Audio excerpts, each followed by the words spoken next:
Ambassador Chihombori, does it disturb you and even other African leaders that the quickest way to become a millionaire in so many of the African countries is getting into politics, becoming a member of parliament, join the cabinet, become a governor, and it's become a fact. Many young people aspire to that. What does that mean? If that is happening in Africa, it's no different from anywhere else in the world. That's just the nature of human beings. Again, I disagree with you when you try to make an issue a uniquely African issue. It is happening in other parts of the world. It is wrong when we see it happen. We must speak to it, but just don't isolate it and make it an African issue.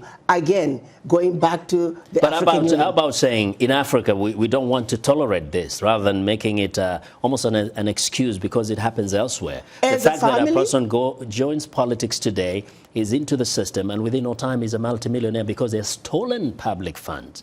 Should we accept that? Should we tolerate that? As Africans, we should not accept it. As any other country, it happens human beings, wherever it happens, we should not accept it. Which is why, again, the heads of states collectively agreed on this year being the year that it is, because they realize that there are issues in our African village. And that issue of corruption, we need to address it, but we also realize that while we are trying to address the issues of corruption within our continent, we have the bigger 10,000-pound gorilla in the room, which is the corruption from outside. Which can be fought just like colonialism was fought by Well, you tell me why, my brother. If you say it can be fought, why are we still dealing with the Pact for the Continuation of Colonization? Why are Francophone African countries still paying colonial debt if it is that simple? And that's why they should talk about it more. But that's here's my question. That's the 10,000-pound gorilla. There should be a lot of talk around that. We must talk about it, but the powers against us makes it impossible. Because ideally, what should outrage us as Africans is to say, why is it that 1958, when they were made to sign that pact, to this day that pact is still in place? The world should be outraged by that. I want to ask a question that I'll take around very quickly in very few words. Do we also suffer the problem of being complacent and kind of being satisfied with very little progress? Well, it's a deeper issue. When you look at the Berlin Conference, one other thing that was done after the Berlin Conference is putting in place a system to make the Africans believe that everything African was bad and everything European was better.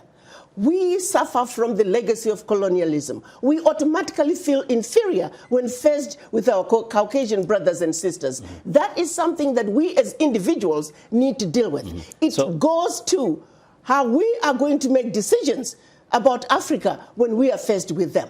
So yes, in some cases, we have not been good negotiators for Africa. We need to do better. We need to wake up as Africans and realize that we are just as good as anybody else. And when we come to negotiating for Africa and getting rid of those boundaries, the issues you're talking to, you're right. We should have addressed them. 55 years later since OAU, there are issues our Pan-African fathers spoke about in 1963 that we are yet to address. We are yet to attain that perfect African Union.